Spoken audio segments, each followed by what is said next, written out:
রাস্তা পারাপারের জন্য রাজধানীর বিভিন্ন জায়গায় রয়েছে ফুট ওভারব্রিজ, পাশাপাশি বেশ কয়েকটি জায়গায় রয়েছে স্কেলেটর বা চলন্ত সিঁড়িযুক্ত ফুট ওভারব্রিজ। কিন্তু এসব চলন্ত সিঁড়ি বেশিরভাগই এখন অচল। তাই নগরবাসীর সুবিধার বদলে এগুলো তাদের দুর্ভোগের কারণ হয়ে দাঁড়িয়েছে।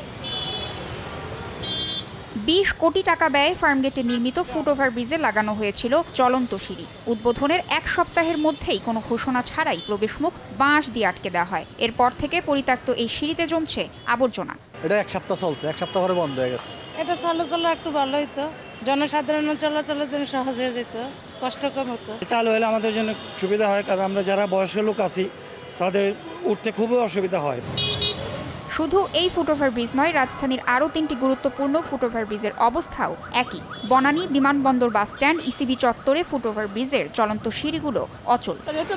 এটা সৎ উদ্দেশ্য ছিল যে অনেক মানুষ ক্লান্ত অসুস্থ, তারা এগুলি ব্যবহার করলে তারা উপকৃত হবে। এটা এখনো তারা সেই সুবিধাটা পাচ্ছে না। প্রায় 6 মাস হলো এরকম নষ্ট হয়েছে। কেন লাগাইছে?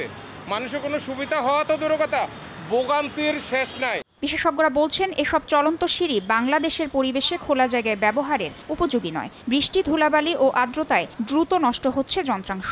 এতে বেড়ে যাচ্ছে রক্ষণাবেক্ষণের ব্যয়। ব্যক্তি স্বার্থ ছাড়া এসব প্রকল্প নেয়ার কোনো কারণ দেখেন না তারা। বাংলাদেশের আবহাওয়া, ধুলাবালি, যানজট থেকে যেই পলিউশন হয়, এই জায়গায় আউটডোরে এসকেলেটর নির্ভর ফুট ওভারব্রিজ চলবে, আমার মনে হয় একটু জেনে কথা বলতে হবে যারা যারা এটাকে বাস্তবায়নের জন্য অগ্রণী ভূমিকা পালন করেছে। বাংলাদেশে যদি আমি পলিউশন কন্ট্রোল করতে না পারি, ডাস্ট কন্ট্রোল করতে না পারি, বৃষ্টির জন্য যদি যথেষ্ট প্রোটেকশন না দিতে পারি, চুরিধারি যদি ঠেকাতে না পারি, মেনটেন্যান্সের প্র্যাকটিসটা যদি আনতে না পারি, এই ধরনের বিলাসী প্রজেক্ট করাটা মানে অন্যায়।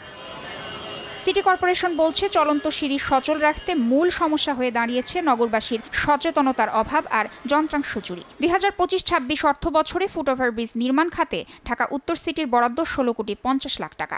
শিগগিরই চলন্ত সিঁড়িগুলো মেরামতের আশ্বাস কর্মকর্তাদের। মোটর থাকে, তারপরে আপনার উপরে যে পাটাতনটা থাকে, সেই পাটাতনগুলো চুরি হয়ে যায়। এই চুরিটা রোধের জন্য স্যার আনসার নিয়োগের একটা উদ্যোগ নিয়েছেন এবং এটা খুব শীঘ্রই আশা করা যায় যে প্রতিটা ব্রিজে আমরা আনসার নিয়ে দিতে পারবো। নগরবাসীর প্রত্যাশা কাগুজে প্রকল্প নয়, বরং তাদের জন্য বাস্তবসম্মত প্রকল্প নেবে সিটি কর্পোরেশন। ফুট ওভারব্রিজের চলন্ত সিঁড়ি ঠিক এভাবেই পড়ে রয়েছে বন্ধ বা অচল অবস্থায়। ফলে বাধ্য হয়ে নাগরিকদের চলতে হচ্ছে এই পাশের সিঁড়ি দিয়ে।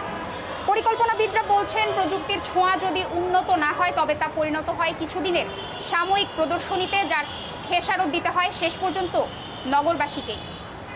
তাসনিয়া নিশাত মিম, সময় সংবাদ।